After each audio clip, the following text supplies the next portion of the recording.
Hi, it's Denise from Foursquare Microfarm, and today I'm going to show you how I dye my Angora. And I thought I had made a video on this already about dyeing Angora, but I guess not. I guess I dye everything else, so I guess I better get this Angora thing going. Okay, so here I am in the pot, and I'm going to dye the Angora cherry red or burgundy or some reddish, however it's going to come out. The one caveat about reds. I don't dye a lot of reds because they tend to bleed and bleed and bleed and bleed and bleed. The dye take up is a little complicated with reds. There is something you can buy. I think it's called Synthropol. I think I said that right. I can spell it. Can't always say it. And you can put that in. It'll help to exhaust your dye. But they do have a tendency to bleed for a while, even with extra vinegar or extra citric acid. So I tend to stay away from them. But I do have this love of Jacquard's Burgundy. So every year, once in a while, I just can't really help myself. Okay, so now here's the Angora. And all of the Angoras I raise are, they always seem to turn out gray.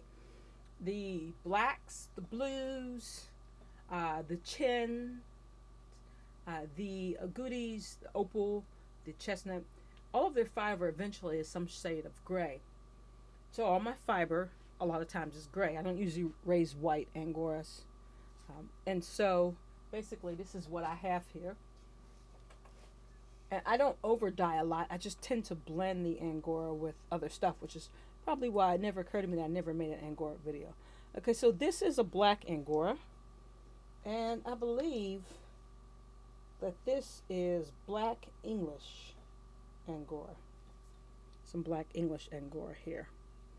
And go ahead and put that in. More than likely this is from Jack Skeleton. And got that in there. I was going to do the French chestnut, which I know was asked about. But I haven't finished plucking the French. I need to get that accomplished. And I'll tell you this.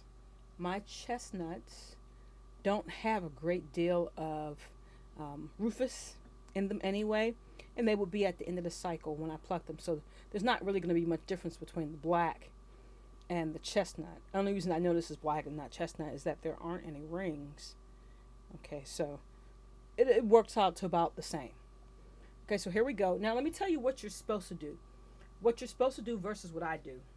First of all, I don't do what you're supposed to do because I don't need to. Okay, what you're supposed to do is soak the Angora for at least an hour. That's what they say. Overnight is even better.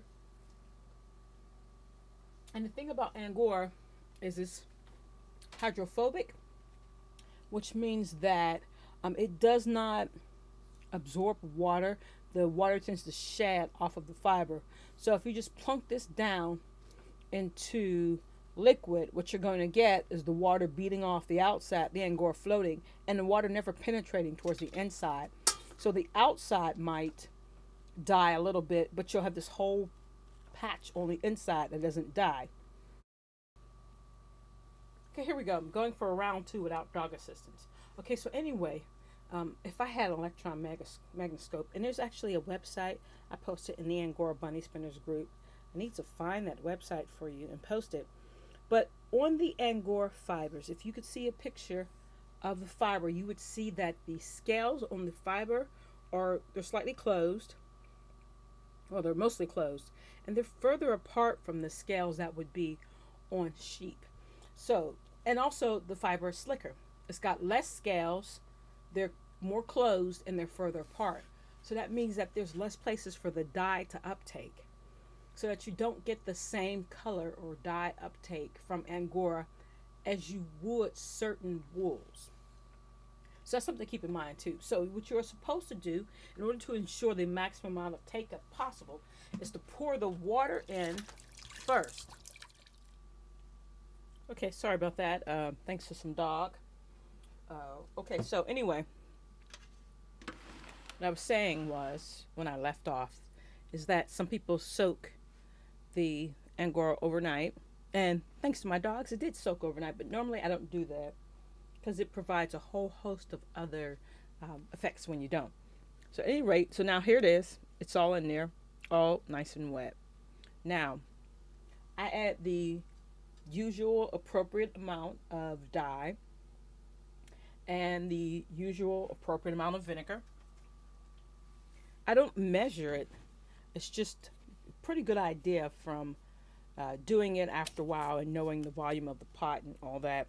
And because I'm going to use a red dye, I'm going to use more vinegar than I would normally use. And turn it on. Also, this crock pot I got from the store basically just says low and high.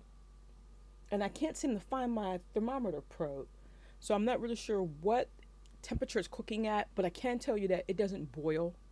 So it's below 200 degrees most likely. It's just hot enough to be hot. And there are some recommendations on the Jacquard website to tell you about how hot it should be in order to dye. But I don't really find that is a problem. In most cases, with the exception of reds, if I just leave it in the pot long enough, then exhaust. And if I'm having any really serious trouble, I just add some more fiber or the exhaust for the most part. But the fiber is only going to take up as much dye as it's going to take up. So when it reaches the point of maximum take up, it really doesn't matter, what you do. It's just kind of over. And the Angora is not going to take up as much dye as some of the other ones. So we'll see how this goes. Like I said, this is English, which may take up more dye than the French. We'll find out in just a moment. Okay, I'm going to put my dye in, set my pot, and I'll try to remember to tell you exactly how long I had the pot on. The one thing I love about the crock pot, actually there's plenty of things, but one of the best things I love about it is you fill it and you basically forget about it. Unless you're leaving it on for days, then the likelihood that the crock pot is going to completely dry up and burn your fiber is minimum. If you put it on the cooktop, then you kind of have to pay more attention to it. And so I just put it in the crock pot, and it can be anywhere from a half an hour, 45 minutes to whenever I remember that I've got it in the crock pot, or I'm in the middle of doing things. So for the most part, let's say about a half an hour if you're just really anxious to get it out. And it doesn't really matter if anything after that. As long as your temperature is good, take up will be perfect. Okay, I will let you know when it's done. I'm back again already. I forgot to tell you the fiber is going to float a little. Like we said, hydrophilic. So I do this before it gets hot. Just kind of push it.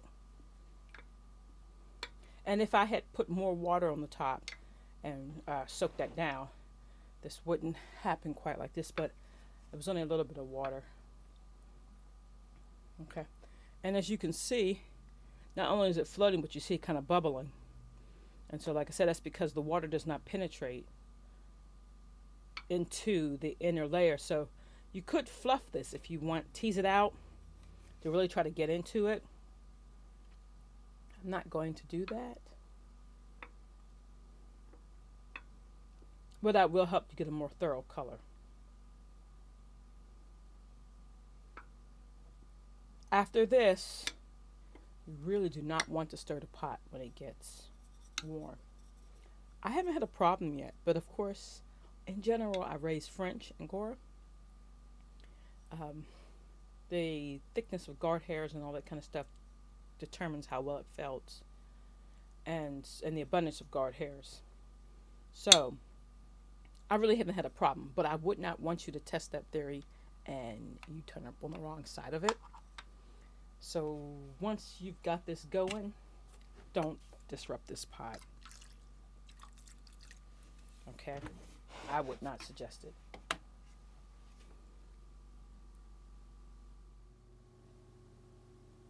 Okay, so here we go. Finally, I feel like it took forever to get this done. It's just been so very cold, and it's really hard for me to dry fiber in the winter time.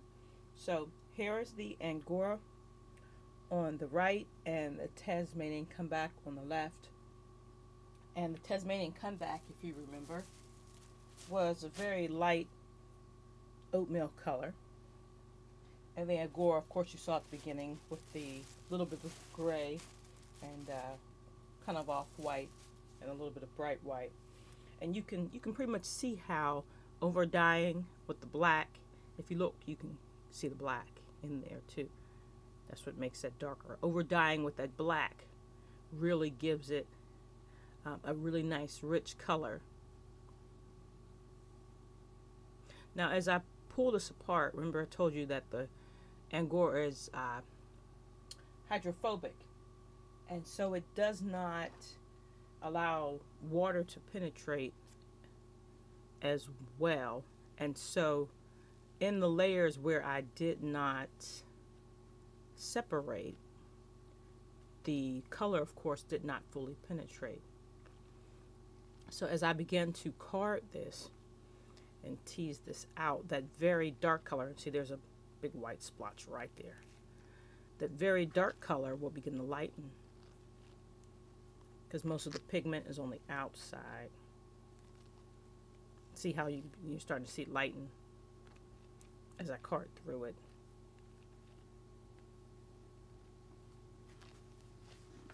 So it starts out looking very dark until I begin to work through it and it lightens a bit. And I think it adds a really nice heathered look to the fiber.